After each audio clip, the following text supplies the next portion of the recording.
Happy opening day of Women's World Cup for all of you who observe, as we already have had two matches take place down under in both New Zealand and Australia. Both of the hosts already with victories on opening day. Lincoln Rose joined by Katie Goodman, as Katie's literally about to, once she hops off this chat, head out west to join Fox Sports in Los Angeles, where she'll be behind the scenes for the first few days or so of the Women's World Cup, and then head off to Australia and New Zealand. Katie, finally the day is here. I hope bags are packed and everything's good to go. How are you?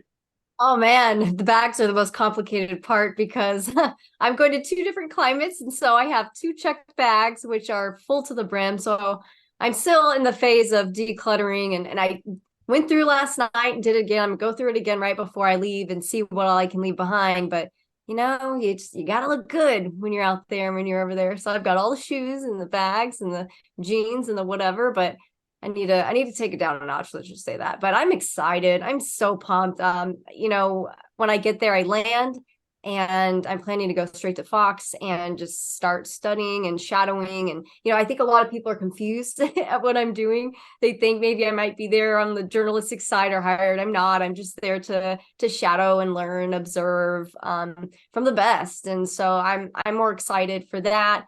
And maybe some of the little offshoot projects like this one that come from that. So I'm just happy to be at a World Cup, around it, surrounding it. That was a huge goal for me, and it kind of came together at the last minute. So that's why I had to go to Houston yesterday to pick up my passport. Got it in hand at 1 p.m. yesterday, and so much weight was lifted off my shoulders. I was trying to keep it from people, but I didn't want to jinx myself. Something happened, and I kind of let it leak a little bit on a podcast. But I'm so grateful to go and to just be there and around it, and that we get to do this really cool thing too, and just stay on top of it and in tune with everything. Yeah, the next time I talk to you after this chat concludes will be shortly after the United States women's national team. You're back-to-back defending champs who look to continue an unprecedented run by winning a third straight Women's World Cup. And even on the men's side, we've never seen a team go three straight World Cups winning it all. Of course, the red, white, and blue, accustomed to rewriting the record books. It's easy to forget the Women's World Cup. There are a lot of players in the Women's World Cup who are older than the tournament itself. The first championship was back in 1991. Let me ask you, for those not familiar with Katie's playing days, you're more familiar with her coverage of all sorts of sports. Obviously, you've dialed in with soccer, but growing up, before you went off to play at Mississippi State in the SEC, how big of a deal was it when it was the year of a Women's World Cup? Were you and your sisters tuned in? Oh, yeah, it was everything. I remember I had a Mia Hamm poster. I had the World Cup t-shirt. It was like a soccer ball with a face on it.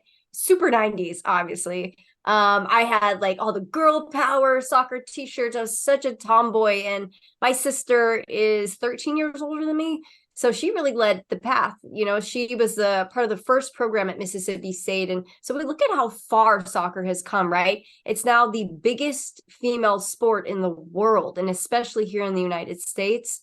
And it's crazy to think there were programs at the time that didn't have women's soccer at all, even though we're the best in the world now. And it's because you got to start somewhere, right? And so I think that was the biggest thing that I learned from my sister. She was the trailblazer. You talk about women and media, whatever. Nuh-uh. The trailblazing, it started back then.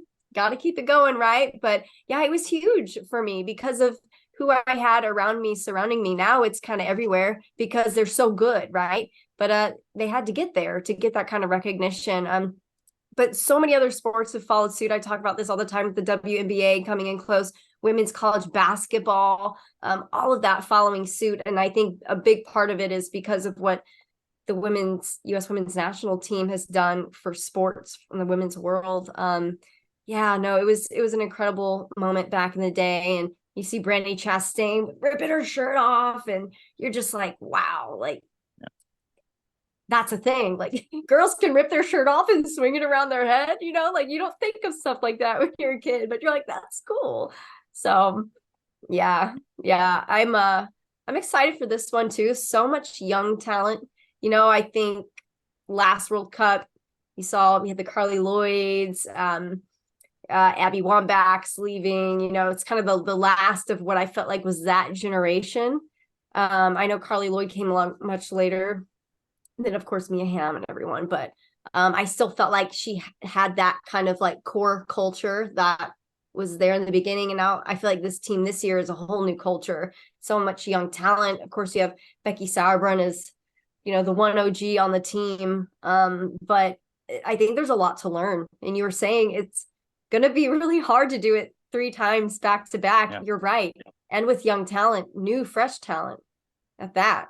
So you mentioned fresh talent, the women's national team for the United States with 14 debutantes this year who have yet to be on this stage. We take for granted that this is a team that will find results. Our country has never finished worse than third all time. Of course, 4-time champs in the Women's World Cup, looking to make it a 5th this year when it's all said and done down in Australia and New Zealand. But for those 14 newcomers, you just wonder how much of a burden before that first match tomorrow they'll feel on their shoulders, how much of that burden the veterans perhaps can lift by distracting them before they just get down to basic football for 90 minutes when they take on Vietnam when it all gets underway. A reminder what Katie's doing these days. Of course, we mentioned you played in the SEC. These days, you're serving as an analyst on television for soccer, whether it be covering the American Athletic Conference, the Sun Belt Conference. Now that it's the summer months, you're covering both men's and women's professional soccer and the USL Championship down in San Antonio with ESPN Plus and Bally Sports Southwest. Of course, you're also covering the game in the NWSL. And what I love about the Women's World Cup, even more than the Men's World Cup, selfishly, is I've actually seen some of these players because we see more of them come through the college ranks than necessarily on the men's side. In fact, this morning, for those who are awake to watch New Zealand, who is 0 for 15 all time in the Women's World Cup, as a co-host, pick up a 1-0 victory earlier today against Norway. Victoria Essen back in goal, former Texas Tech Red Raider, the first ever international player that Texas Tech ever signed, Tom Stone out there in Lubbock. And it's hard to imagine a program these days in the college ranks who doesn't dip in internationally, even though for many with the recruiting budget, that means just getting a YouTube link from those athletes and just hoping that they pan out. But Fox has done a nice job storytelling already. That's been fun when we see even the commercials diving into the personal stories for all of these women. But for you, when you head out to LA, what are the first couple of things you hope to do once you get your feet on the ground? Get my rental car and try to get to Fox in one piece. That's my first and foremost goal. And then, just kind of let the rest follow from there. I've started reaching out to some people that I know in the area and trying to set some things up. So I'll, of course, keep you guys in tune. But you'd mentioned New Zealand, and I think there's a case in point there for playing on home turf, right? 0-15, but now they're on home turf. I think you can make the same case for Australia. They've really grown as a program, and now they're on home turf. So I think we can see, them to possibly be quarterfinal, semifinal type team, in my opinion. But we've got Spain. We've got so many great teams in the mix. Germany, Spain especially, though, has grown over the years. We have France, who fired their coach. A lot of storylines, like you're saying.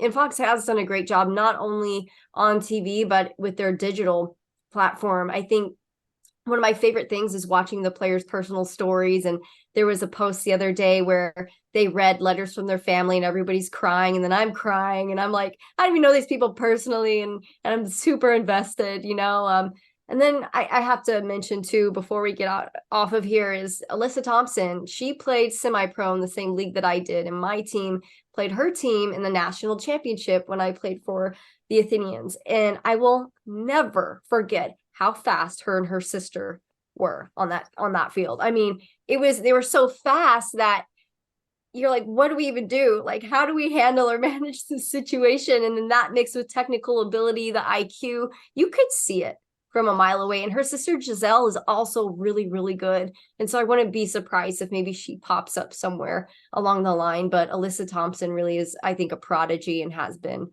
from day one, from SC Blue Heat, where she played a lot of summer soccer out there. But Yeah, no, I'm excited for all of this and for all the things that are going to develop. I think USA playing Vietnam early on is going to be good for the, this young side. It's not too hard of a team, but they also want to show out. They've got something to prove because they're young, and I think if I were in their position, I would want to be able to prove that I can, carry the baton, and keep things going. And I think as long as they are to get into the semifinals and maintain that third place status quo, I think it's okay for a young team. But of course, I'm pulling for them. Of course. And to get in a final is very plausible. I mean, they're the favorite, but to do it a third time in a row, that's statistically improbable. But we've been proven wrong before, right? I mean, we just take it for granted with all the success we've seen over the years. Of course, in the Olympics, Canada, your defending champion, Julia Grosso, a former Texas Longhorn, with that dramatic final PK. You just never know who will step up in that critical moment. One final comment about our co-hosts in New Zealand and Australia. It's interesting, the dichotomy between the two. Australia's had so much success. They're a top 10 nation. New Zealand turning some heads already with that first match of the day. United States versus Vietnam will be in New Zealand.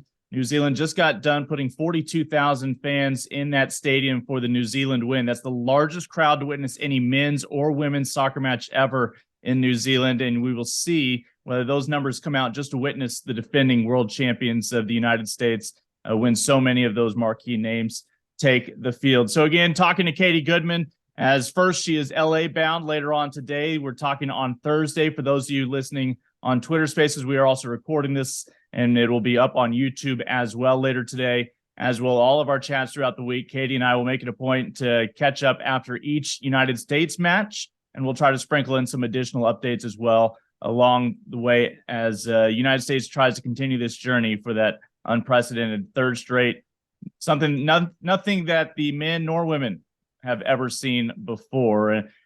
Katie, you mentioned bags are packed. You're ready for the different climates. Today it was raining in New Zealand. Did you remember to pack a poncho?